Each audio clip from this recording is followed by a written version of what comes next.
జయశంకర్ భూపాలపల్లి జిల్లా మహదేవ్పూర్ మండలం కాళేశ్వరం త్రివేణి సంగమం వద్ద అంతర్వాహిని సరస్వతి నది పుష్కరాలు కాసేపటి క్రితమే ప్రారంభమయ్యాయి.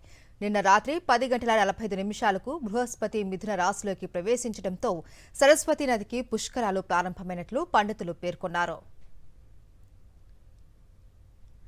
అయితే నిన్న రాత్రి సమయం కావడంతో ఇవాళ ఉదయం 5:44 అంతర్వాహిని సరస్వతి నదికి విశేష పూజలతో పండితులు పుష్కరుడికి ఆహ్వానం పలికారు.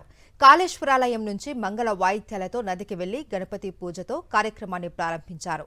నదిలో నీటికి పంచ కలశాలతో ఆవాహన పూజ నిర్వహించారు. పుష్కరునికి చీర, సారెతో ఒడిబియ్యం, పూలు, పండ్లు సమర్పించారు. తర్వాత భక్తులందరూ పుష్కర సంకల్ప స్నానం గావించారు. నేటి నుంచి ప్రారంభమైన సరస్వతి పుష్కరాలలో కాళేశ్వరంలోని త్రివేణి సంగమం వద్ద ముఖ్యమంత్రి రేవంత్ రెడ్డి సరస్వతి ఘాట్ను ప్రారంభించనున్నారు. అనంతరం సీఎం రేవంత్ పుణ్యస్నానం ఆచరిస్తారు. సీఎంతో పాటు పలువురు మంత్రులు కూడా ఈ కార్యక్రమంలో పాల్గొంటారు. పుష్కరాల కోసం దేవాదాయ శాఖ విస్తృత ఏర్పాట్లు చేసింది.